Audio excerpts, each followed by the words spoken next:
नमस्ते मेरे सभी दर्शकों को। आज हम लोग बात करने वाले हैं प्लेटो के बारे में।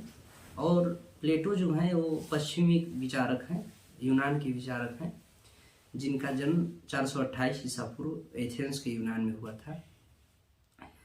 तो एक विचारक हैं और इनका विचारधारा कैसा रहा है, तो ये आदर्शवादी विचारक थे। और विचारक किसे कहते हैं, तो विचारक उसे कहते हैं जो एक विषय पर अपना राय दे, उसे विचारक कहते हैं। एक विषय पर अपना मत दे और वो मत जो हो माननीय हो, सकारात्मक मत दे, तो उसी को हम लोग विचारक कहते हैं।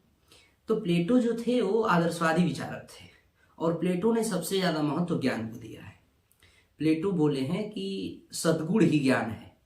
हालांकि देखिए, सबसे पहले एक बात और बता दें कि प्लेटो के गुरु का नाम सुकरात था और सुकरात से प्लेटो बहुत ज़्यादा प्रभावित थे। तो ये जो भी कोटेशन है कि सद्गुण ही ज्ञान है, तो प्लेटो ने केवल लिपिबद्ध किया है। हालांकि इसको बोले सुकरात है। तो अपने द रिपब्लिक बुक में उन्होंने लिखा है कि जो भी वो बात कहते हैं उसमें ये सब अपने गुरु से प्रभावित होके, और उनकी जो बात है वो समाज को एक देना चाहते हैं, समाज के हर देश के कोने कोने में पहुंचाना चाहते हैं। तो और जो सुकरात थे वो सुकरात घुमक्कड़ी दार्शनिक थे। तो अपने राज्य में इधर उधर घूम घूम के और सबका राय लिया करते थे और अपना भी एक निष्कर्ष के रूप में कुछ राय लिया करते थे। सबसे प्रश्न पूछा करते थे, सबका प्रश्न का उत्तर लिया करते थे और उसके बाद एक अपना उसको उत्तर दिया करते थे, सबके बातों को काटते हुए। तो प्लेटो ने बोला कि सद्गुण ही ज्ञान है। तो सद्गुण ही ज्ञान है, उन्होंने ज्ञान को बहुत ज़्यादा महत्व दिया है। तो यहाँ पर सद्गुण क्या है, तो सद्गुण को बोला जाता है कि नैतिक व आध्यात्मिक जीवन जीना ही सद्गुण है। नैतिक और आध्यात्मिक जीवन जीना ही सद्गुण है। जो भौतिकवाद से दूर रहेगा वो सद्गुणी होगा। और मनुष्य की प्रवृत्ति बताए हैं कि जिस प्रकार से प्रकृति में प्रत्येक चीजों के पास एक गुण होता है और वो उसी गुण के आधार पर कार्य करते हैं। जिस प्रकार से सूर्य का काम केवल रोशनी देना है, तो उसी प्रकार प्रकृति में जैसे कोई भी चीज है उसका एक अलग गुण है। उसी प्रकार से प्लेटो बताए हैं कि जो मनुष्य होता है उसका गुण है सद्गुणी रहना। सद्गुणी रहना उसका गुण है, नैतिक और आध्यात्मिक जीवन जीना ही उसका गुण है। और इसको देखते हुए प्लेटो ने गुफा का उदाहरण दिए हैं कि जिस प्रकार से एक मनुष्य को, एक व्यक्ति को गुफा के अंदर रख दिया जाए और दूसरे व्यक्ति को गुफा के बाहर रख दिया जाए, तो ऊपर आने जाने वालों का सबसे अच्छे से जानकारी जो गुफा के बाहर वाला है उसको रहेगा, अंदर वाला कुछ नहीं जानेगा, गुफा के अंदर वाला कुछ नहीं जानेगा। उसी प्रकार से यहाँ पर जो है प्लेटो बताए हैं कि जो अपने अंदर के देवदूत को उजागर कर लेगा, क्योंकि हम लोगों के अंदर दो प्रकार के दूत होते हैं, देवदूत होते हैं, एक नकारात्मक विचार वाला, एक सकारात्मक विचार वाला। तो यदि हम लोग अपने अंदर के सद्गुण को जागृत कर लेते हैं, सकारात्मक विचार को अपने जागृत कर लेते हैं, तो वही सद्गुण हो जाएगा।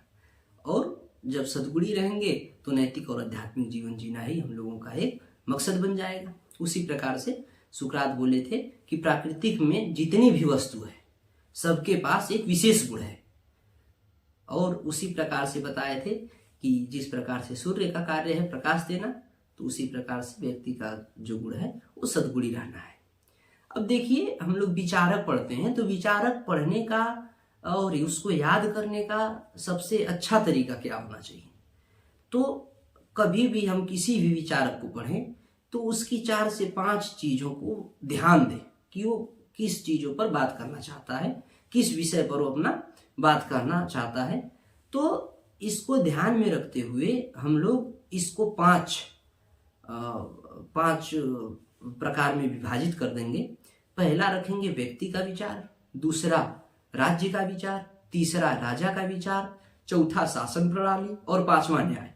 न हो तो इसे आप सभी लोग लिख लीजिए, क्योंकि किसी भी विचारक को पढ़ने के लिए सबसे अच्छा ये तरीका है कि उस विचारक का जो सिद्धांत है, वो विचारक जिस चीज के बारे में बताया है, केवल उसको पहले हम लोग लिख लेते हैं। जैसे कि अभी बताया हूं कि प्लेटो के बारे में, तो पहले हम लोग बात करेंगे व्यक्ति के बारे में क्या बोले, दूसरा बात करेंगे राज्य के बारे में क्या बोले, तीसरा बात करेंगे राजा के बारे में क्या बोले, चौथा शासन प्रणाली और पांचवा न्याय हो गया। तो इसके बारे में हम लोग अगर जान गए तो मतलब कि उसका पूरा विचारधारा, उसके पूरे विचार को हम लोग जान गए हैं। तो देखिए यहीं पर जो प्लेटो हैं व्यक्ति के बारे में बोले थे कि व्यक्ति जो है वो आध्यात्मिक और नैतिक जीवन जिएगा, अध्यात्म से रिलेट करेगा।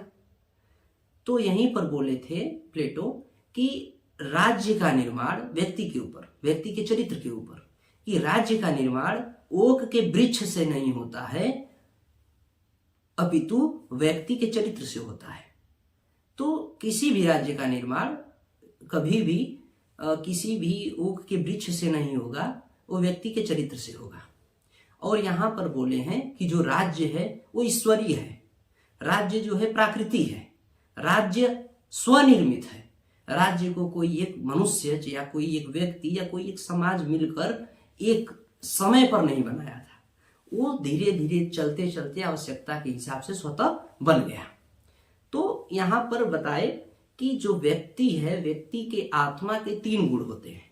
यानी व्यक्ति जब पैदा होता है तब से उसके पास 3 गुण होते हैं।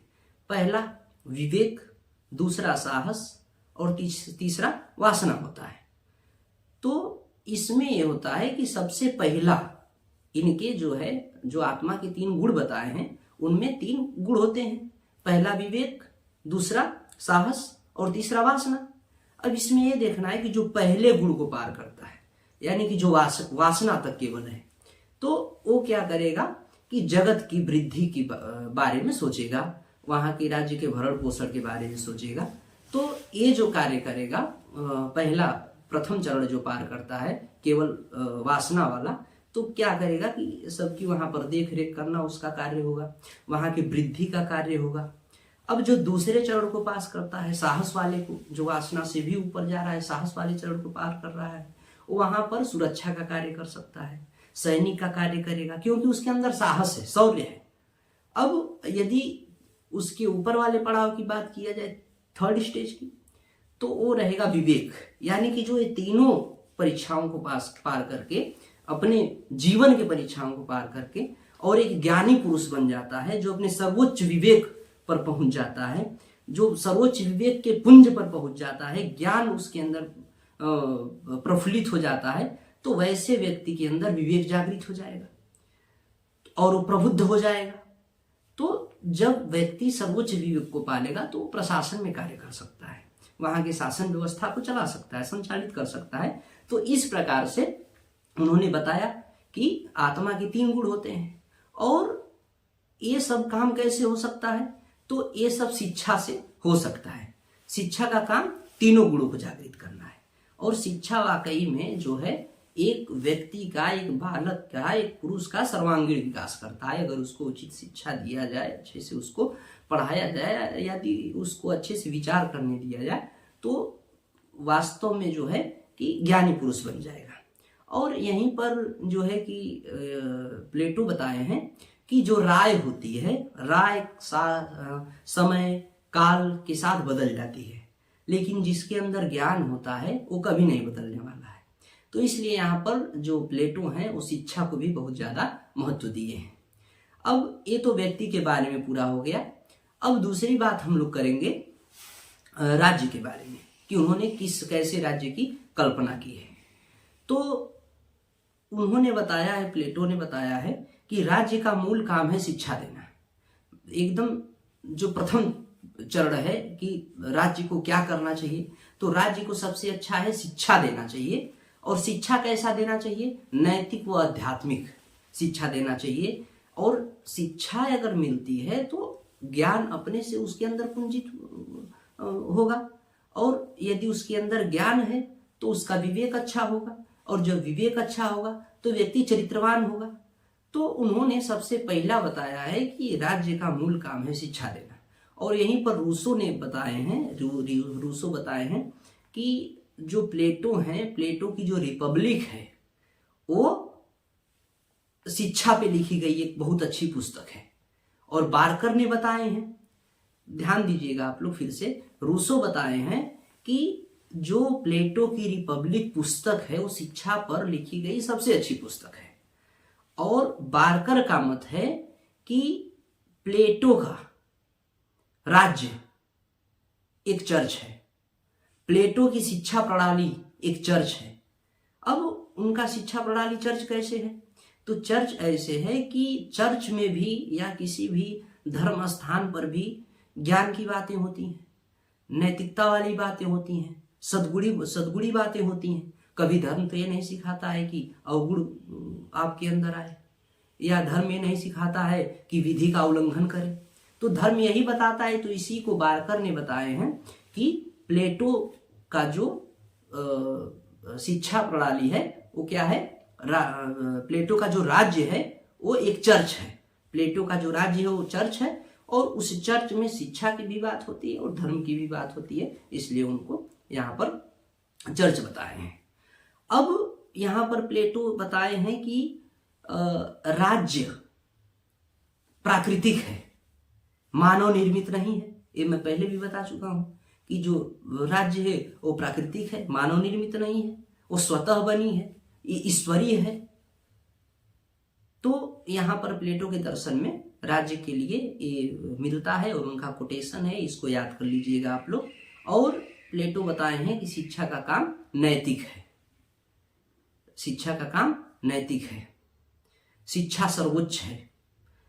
अब सर्वोच्च इसलिए है क्योंकि प्लेटो के दर्शन में राज्य का प्रथम चरण है, मूल है शिक्षा, क्योंकि वो सद्गुण ही ज्ञान ही बताए हैं, सद्गुण नैतिक व आध्यात्मिक जीवन बताए हैं। लेकिन यहां पर एक और बात आती है कि शिक्षा देना तो नैतिक कार्य है, लेकिन ये इसमें सर्वोच्च किसको बताए हैं? तो सर्वोच्च राज्य को बताए हैं। प्लेटो कभी भी प्रश्न में आप लोगों को पूछे कि प्लेटो किसको सर्वोच्च मानते हैं, तो प्लेटो यहाँ पर राज्य को सर्वोच्च मानते हैं। अब एक जो था आप लोगों के राज्य के पोर्शन की बात आ गई। अब हम लोग बात कर लेते हैं थोड़ी सी, राजा कैसा होना चाहिए। तो देखिए, प्लेटो बोलते हैं कि राजा दार्शनिक होना चाहिए, राजा दार्शनिक होना चाहिए जो सत्य और न्याय की जानकारी रख सके। जब राजा दार्शनिक होगा, जिसका चरित्र निर्मल होगा, जो बहुत गुणवान होगा, बहुत विवेकवान होगा, वो सत्य और न्याय की जानकारी तो रखेगा। अब बताए हैं यहीं पर कि जो राजा होता है उसके अंदर साम्यवाद की प्रवृत्ति होनी चाहिए, राजा के अंदर साम्यवाद की प्रवृत्ति होनी चाहिए। यानी साम्यवाद की प्रवृत्ति का अर्थ आती है कि न तो उसका परिवार हो, न तो वो संपत्ति का लालची हो, न वो ऐश की जिंदगी करे, न भोग विलासी हो, राजा दार्शनिक हो।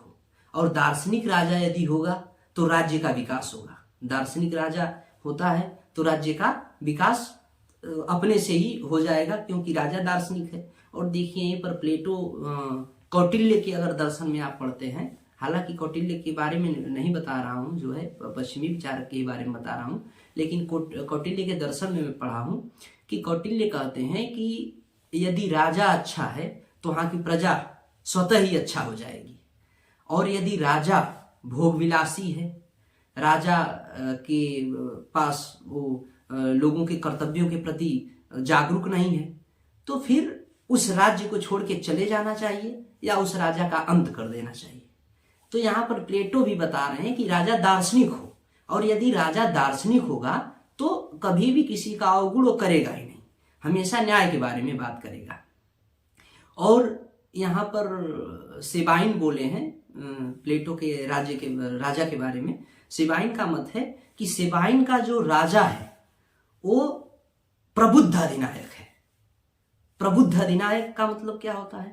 प्रबुद्ध अधिनायक का मतलब होता है कि ऐसा व्यक्ति, ऐसा राजा जिसका विवेक इतना सर्वोच्च शिखर पर हो कि ज्ञान अपने आप प्रकाशित होता दिखाई दे।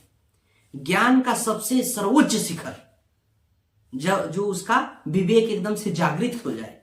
तो सेबाइन बोले हैं कि जो राजा है, प्लेटो जो राजा का विचार दिए हैं, तो अपने विचार में बताए हैं, उन्होंने बताया है कि जो प्लेटो का राजा है वो प्रबुद्ध अधिनायक है।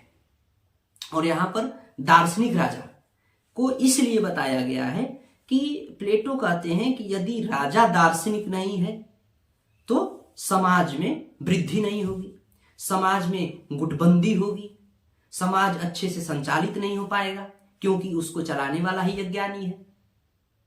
तो इस प्रकार से प्लेटो जो है वो एक राजा का बात कहे हैं, राजा की बात कहे हैं। अब उनके प्लेटो के शासन प्रणाली की बात कर ली जाए कि प्लेटो की शासन प्रणाली किस प्रकार से है। तो देखिए, प्लेटो जो है वो राजतांत्रिक शासन प्रणाली की बात करते हैं। वो बोलते हैं कि राजतंत्र सबसे अच्छा तंत्र है। और राजतंत्र सबसे अच्छा क्यों है? क्योंकि जो उसका राजा है वो दार्शनिक राजा है, जिसका सर्वोच्च विवेक है, जिसके अंदर ज्ञान है, राय नहीं है, कोई एक तर्क नहीं है, जो समय और काल के साथ बदलता रहे। जिस प्रकार से मान जाए कि संविधान में संशोधन करना पड़ता है, समय के हिसाब से संशोधन करना पड़ता है। तो प्लेटो बताए हैं कि यदि दार्शनिक राजा बनते आ रहे हैं तो अब देखिए, एक तरह राजा के बारे में बताए हैं प्लेटो, जरा शासन प्रणाली से पहले की बात कर ली जाए तो राजा के बारे में बताए हैं कि राजा दार्शनिक हो, और यदि राजा दार्शनिक नहीं है तो उस राजा को दर्शन शास्त्र पढ़ाया जाए, तब जाके वो राजा के काबिल है, नहीं तो राजा के काबिल नहीं है। तो यही शासन प्रणाली में वो बता रहे हैं कि राजा जो हो राजतांत्रिक, वहां शासन प्रणाली में राजतांत्रिक शासन प्रणाली हो, दार्शनिक राजा द्वारा वो संचालित हो। और जब राजा दार्शनिक रहेगा तो वहां राजतंत्र रहे तो कोई दिक्कत नहीं है, क्योंकि उसके अंदर ज्ञान है, तर्क वाली कोई बात नहीं है, राय वाली कोई बात नहीं है कि समय के साथ उसको बदलना पड़े। हाँ, यदि समय बदलता है उस राजा के कालखंड में तो दार्शनिक राजा है, वो खुद अपना निर्णय उस हिसाब से करेगा कि किसी लिखित दस्तावेज की जरूरत नहीं पड़ेगी। तो इसमें जो है द रिपब्लिक में प्लेटो माने हैं कि कहीं दार्शनिक राजा के संविधान से अच्छा दार्शनिक राजा का सर्वोच्च विवेक है। हालांकि वो बाद वाली पुस्तक में दला में इसको अस्वीकार किए हैं, संविधान को माने हैं, तो उसको आप लोग पढ़ लीजिएगा अच्छे से। लेकिन जो अभी की बात है, शासन प्रणाली की बात है, तो शासन प्रणाली में इन्होंने माना है कि राजतांत्रिक शासन प्रणाली होना अच्छा है। और अच्छा इसलिए भी है कि लोकतांत्रिक शासन प्रणाली में भीड़ तंत्र हो जाता है, लोकतंत्र में भीड़ तंत्र हो जाता है, क्योंकि लोकतंत्र में सभी व्यक्ति, सभी लोग राजा बनना चाहते हैं, और राजा ऐशो आराम के लिए बनना चाहते हैं। तो जहां पे सब राजा ही बनना चाहेंगे तो ये समस्याओं का यही तो मूल जड़ है समस्याओं का। जब हम भी राजा बनना चाहें, दूसरा भी राजा बनना चाहे, और सबसे अच्छी बात कि दार्शनिक राजा हो, तो या तो दर्शन शास्त्र पढ़ के राजा हो। अब अगर लोकतंत्र रहेगा तो लोकतंत्र में या पढ़ा हो चाहे न पढ़ा हो, कैसा भी हो, उसको राजा बना दिया जाएगा, वो चुनाव लड़ सकता है, वो राजा बन जाएगा, भले वो उस पर कार्य सही से कर पाए या ना कर पाए। तो इसलिए प्लेटो के शासन प्रणाली में वो राजतंत्र की बात कहे हैं और इसको अच्छा माने हैं, और ये भी बताए हैं कि लोकतंत्र भीड़ तंत्र है, क्योंकि यहां पर सब राजा बनना चाहते हैं, और यही समस्याओं का मूल जड़ है। अब यहीं पर प्लेटो का एक कोटेशन भी है। वो अपने कोटेशन में बोले हैं कि जिस प्रकार से एक व्यक्ति को स्वस्थ करने के लिए एक अच्छे डॉक्टर की जरूरत होती है, उसी प्रकार एक राज्य को संचालित करने के लिए अच्छे दार्शनिक राजा का होना जरूरी है। और फिर वो आगे बोलते हैं कि कोई भी धोबी मोची बनाई राजा नहीं बन सकता। यहाँ जातिवाद से नहीं कोई मतलब है, यहाँ पर केवल और केवल ज्ञान को सर्वोच्च मानकर बताया गया है। यदि धोबी होगा, यदि मोची होगा, यदि नाई होगा, तो उसका तो गुण है। और उसका गुण क्यों है वो? क्योंकि सबसे पहला वाला आत्मा के 3 गुण वाला याद कर लीजिए आप लोग कि आत्मा के 3 गुण होते हैं। तो प्रथम श्रेणी में लोग आ गए, वासना वाले श्रेणी में आ गए, यानी कि वृद्धि करना, काम करना वहां का। यदि ये लोग पहले में आते हैं, विवेक में आते हैं, या धोबी हो, यहाँ पे जाति की बात नहीं है, यहाँ पर वो गुण की बात है। यदि विवेकवान है तो फिर वो राजा के काबिल है, वो राजा बन सकता है। तो इसलिए यहाँ पर बताए हैं कि जिस प्रकार एक व्यक्ति को एक स्वस्थ रखने के लिए अच्छे डॉक्टर की जरूरत होती है, उसी प्रकार धोबी मोची बनाई राजा नहीं बन सकते। और ये इनका कोटेशन है, ये अपने कोटेशन में बताए। अब देखिए जरा न्याय की बात कर लिया जाए कि न्याय क्या बताते हैं। चार आप लोगों का हो गया है, पहला व्यक्ति का, दूसरा राज्य का, तीसरा राजा का, और चौथा है शासन प्रणाली के बारे में। इसको लिख के अच्छे से आप लोग जो है लिख लीजिएगा। यदि कमेंट आता है तो मैं पीडीएफ अवेलेबल करवा दूंगा बिल्कुल इसी फॉर्मेट में, और बहुत अच्छा है। उसके बाद आप लोग विस्तार से पढ़ लेंगे इसको किताब से, तो सारा कुछ समझ में आ जाएगा, सारी कोटेशन याद हो जाएंगी। फिर अब न्याय की बात कर लिया जाए, इनके प्लेटो के न्याय की बात कर लिया जाए तो रिपब्लिक जो इनकी पुस्तक है, पहली पुस्तक रिपब्लिक है, और रिपब्लिक के उपशीर्षक में न्याय का सरोकार में बोले हैं कि प्राकृतिक में न्याय है, प्राकृतिक में न्याय है, क्योंकि उसमें सामंजस्य और संतुलन है। प्राकृतिक में न्याय है क्योंकि उसमें सामंजस्य और संतुलन है। रिपब्लिक के उपशीर्षक में बोल रहे हैं, ध्यान दीजिएगा कि प्राकृतिक में न्याय है क्योंकि उसमें सामंजस्य और संतुलन है। किस प्रकार से प्राकृतिक में न्याय हो सकता है?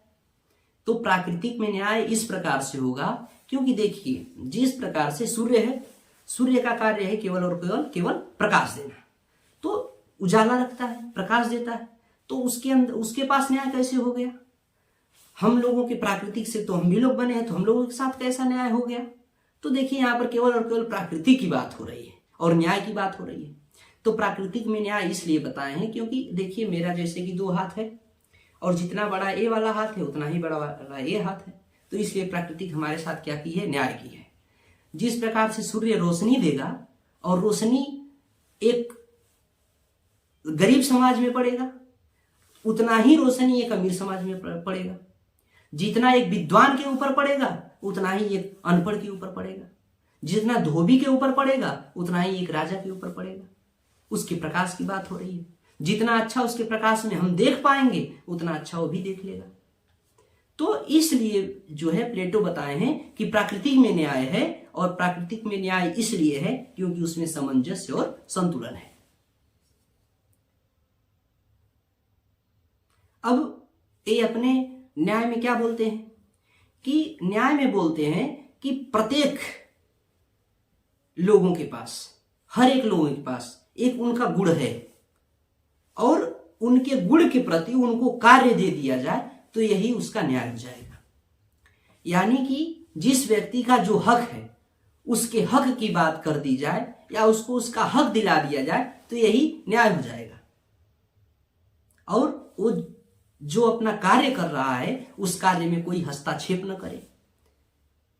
कहने का अर्थात कि जो व्यक्ति जिस चीज का कार्य करना चाहता है और जिस चीज के कार्य के लायक है उसको वो कार्य दे दिया जाए और बिना किसी हस्तक्षेप के उसका कार्य करने दिया जाए उसको, तो यही उसका न्याय हो जाएगा।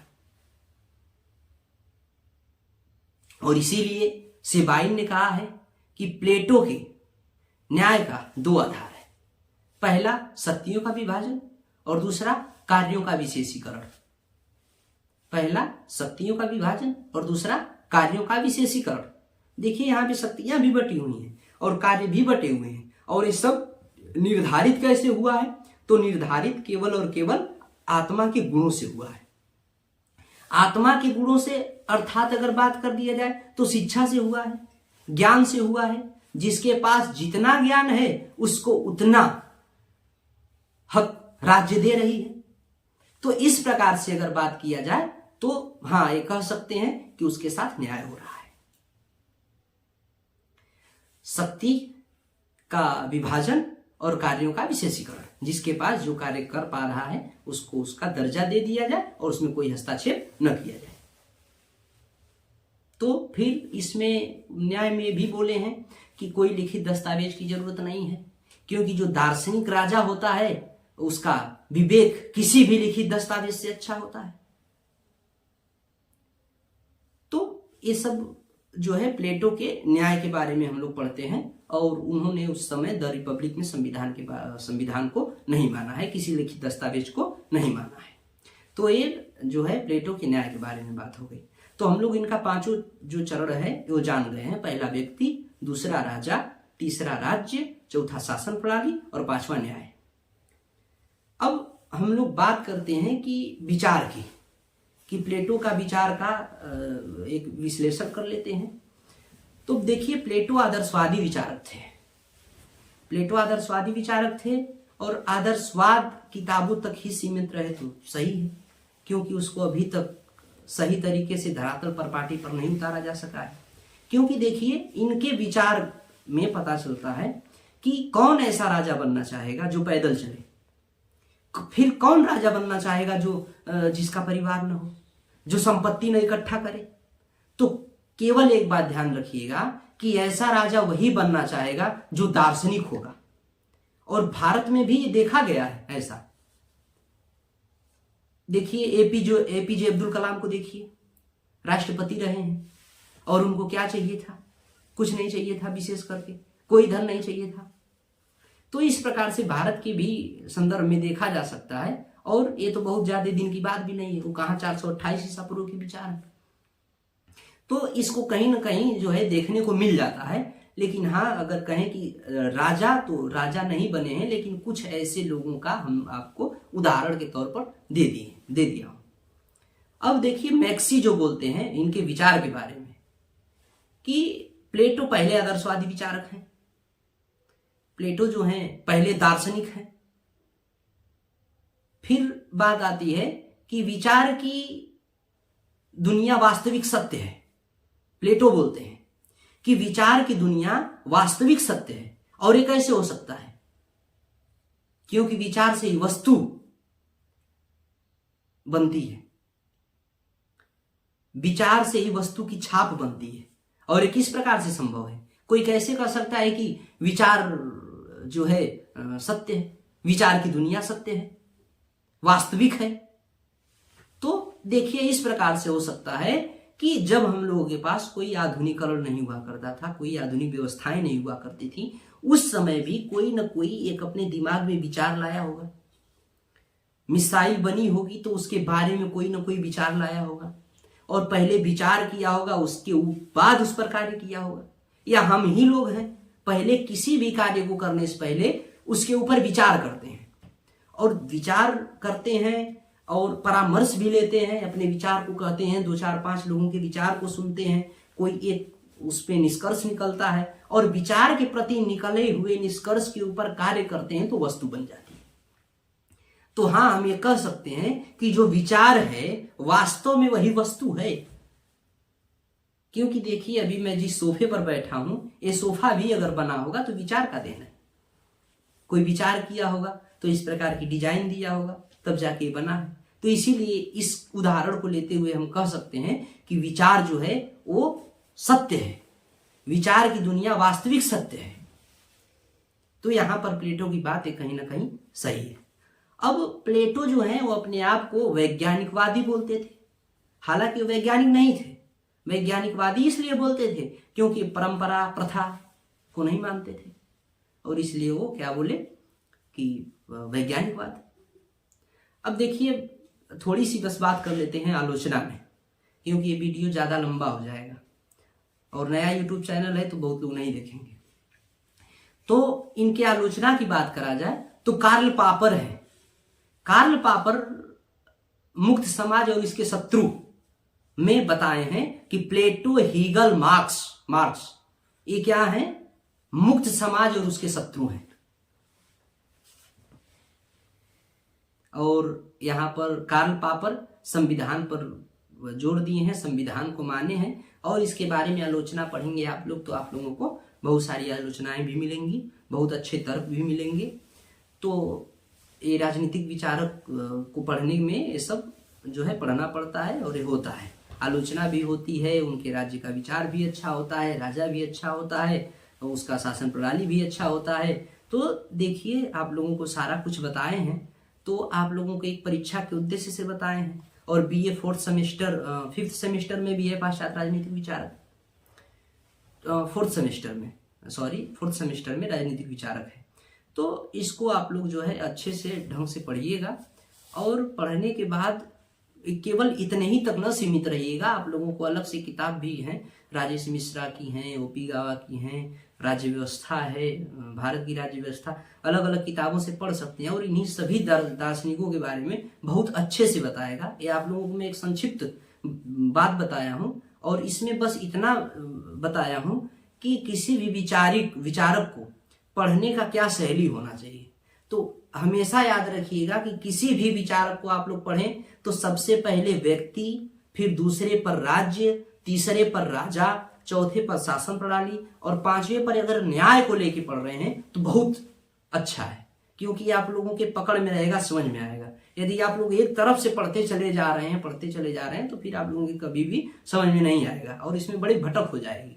तो ठीक है, इतना कह के अंततः मैं अपने वीडियो को समाप्त करता हूँ। प्रणाम।